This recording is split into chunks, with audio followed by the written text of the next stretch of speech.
शांति। आज की 6/12/2025 की साकार मुरली के मधुर महावाक्यों में बाबा कहते, ये शरीर रूपी जो खिलौना है ना, उसकी आत्मा रूपी चैतन्य चाबी से चलता है। आत्मा रूपी जो चाबी है, अगर शरीर में आत्मा नहीं होगी, क्या वो शरीर चलायमान होगा? जैसे शरीर से आत्मा निकल जाती है, वो शरीर शिथिल हो जाता है। उसके बाद वो शरीर चल नहीं पाएगा, ना वो कुछ भी कार्य कर पाएगा। इसलिए उसकी चैतन्य चाबी कौन सी है? आत्मा। तो बाबा आत्माओं को जगाने आए हैं। आत्माओं में जो विकार भरे पड़े हैं, उनको खत्म करने आए हैं। बाबा कहते, जैसे कई बार कोई माँ बाप होते हैं, अगर उनको बच्चा कोई अच्छी चलन नहीं चलता तो कहते हैं ना, चल इसको ईश्वर ये मत दे। अगर वो नहीं अच्छा चलता तो माँ बाप कहते हैं, चल इसको ईश्वर ही मत दे। तो बेचारों को ये नहीं पता होता कि ईश्वर सच में मत देते हैं। अब ईश्वर हमें मत देने आए हैं। शिव बाबा खुद हमें जगाने आए हैं। जैसे सिख लोग भी कहते हैं ना, मनुष्य से देवता किए करत ना लागी वार। तो जरूर मनुष्य से देवता बनाने की मत देते हैं ना। सब गाते रहते हैं एक ओंकार करता पुरख, लेकिन कोई भी आगे इसके मेन पॉइंट पे नहीं जाता कि एक कौन? एक शिव बाबा। वो हमें जगाने आए हैं। इसलिए पूरा अपने पर अटेंशन रखना है कि हम कोई गलत कार्य तो नहीं कर रहे। हमें बाबा जगाने हैं। हर कोई तो इन चीजों को नहीं समझता।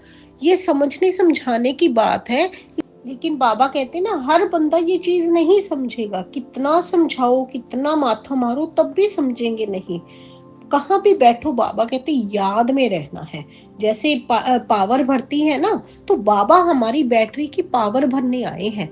हमारी बैटरी जो 5000 वर्ष से अब खाली हो चुकी है, बाबा उसमें पावर भरने आए हैं। तो उसको कभी भी आपने इग्नोर नहीं करना, बड़े ध्यान से चलना है, बाबा की श्रीमत पर चलना है और अच्छे से समझ कर आगे क्या बाबा हमें श्रीमत दे रहे हैं उस पर चलना है। जैसे बाबा कहते, मीठे बच्चे, ये शरीर रूपी खिलौना आत्मा रूपी चैतन्य चाबी से चलता है। तुम अपने को आत्मा निश्चय करो तो निर्भय बन जाएंगे। प्रश्न है आज की मुरली से, आत्मा शरीर के साथ खेल खेलते नीचे आई है, इसलिए उसको कौन सा नाम देंगे? उत्तर है कठपुतली।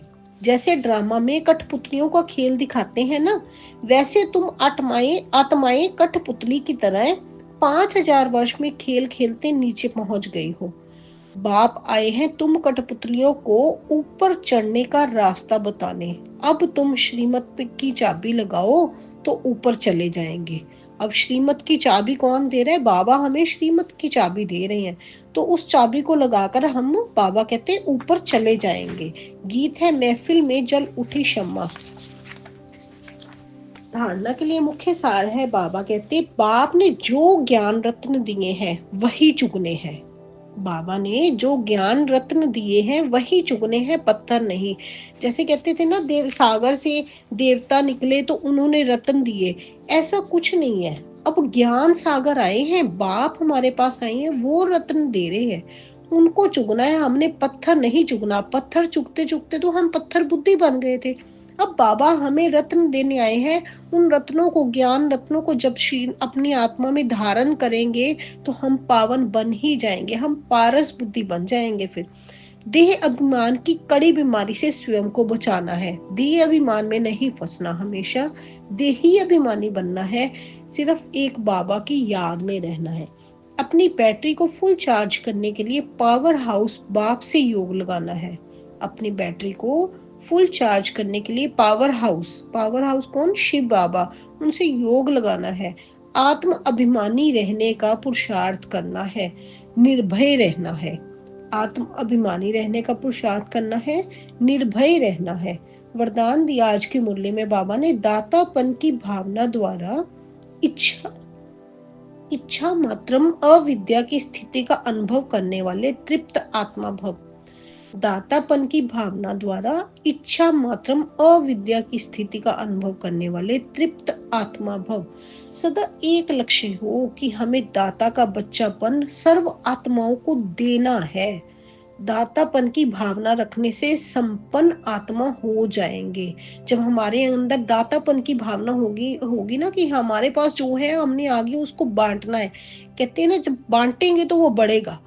हम जो जो अपने अंदर से किसी को आगे आगे कहते हैं ना कि आप अच्छी चीज बांटोगे तो वो आपके पास बढ़नी शुरू हो जाएगी, तो संपन्न आत्मा हो जाएंगे। जो संपन्न आत्मा होंगे वे सदा तृप्त होंगे, क्योंकि उनके पास अपने आप बढ़ना शुरू हो जाएगा, वो तृप्त हो जाएंगे। मैं देने वाले दाता का बच्चा हूं, देना ही लेना है, देना माना ही लेना है। देंगे तो पीछे से बाबा ने तो आपके ऊपर आशीर्वाद का हाथ रखा ही हुआ है। यही भावना सदा निर्विघ्न इच्छा मात्रम अविद्या की स्थिति का अनुभव कराती है। सदा एक लक्ष्य की तरफ ही नजर रहे, वह लक्ष्य है बिंदु। और कोई भी बातों के विस्तार को देखते हुए नहीं देखो, सुनते हुए भी नहीं सुनो। बिंदु मना बाबा बिंदु, 3 बिंदु बाबा कहते हैं ना, याद रखो। बाबा बिंदु, हम आत्मा बिंदु और ये ड्रामा बिंदु। जो कुछ हो रहा है उसको बस बिंदु लगाते चलो, जो हो गया जाने दो, उसको बार बार अपने चिंतन में मत लाओ। चिंतन में किसको लाना है? सिर्फ एक बाबा की श्रीमत को। स्लोगन है आज की मुरली से, बुद्धि व स्थिति यदि कमजोर है तो उसका कारण है व्यर्थ संकल्प। अगर बुद्धि और आपकी स्थिति कमजोर है तो उसका कारण सिर्फ एक ही है, वो क्या है? व्यर्थ संकल्प। इन व्यर्थ संकल्पों को बिंदी लगाते चलो। अव्यक्त इशारे हैं, अब संपन्न व कर्मातीत बनने की धुन लगाओ।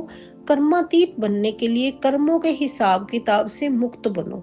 सेवा में भी सेवा के बंधन में बंधने वाले सेवाधारी नहीं, बंधन मुक्त बन सेवा करो, अर्थात हद की रॉयल इच्छाओं से मुक्त बनो। इच्छाओं से मुक्त बनो, इच्छाएं मत रखो।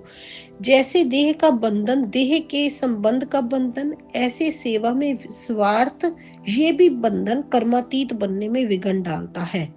सेवा में भी अगर हमारा स्वार्थ होगा ना कि मैं ये सेवा कर रहा हूँ, मेरा ये कार्य पूरा हो जाए, तो ऐसा बंधन भी कर्मातीत बनने में विघ्न डालता है। कर्मातीत बनना अर्थात इस रॉयल हिसाब किताब से भी मुक्त हो जाना, सभी चीजों से मुक्त हो जाना, उसका मतलब है कर्मातीत बनना। कर्म करते भी कर्मों से अतीत रहना, उसमें किसी भी कार्य में फंसना नहीं है। सब बाबा को देते चलो। हम दाता के बच्चे हैं ना, तो दातापन की भावना अपने अंदर रखो। अच्छा जी, ओम शांति।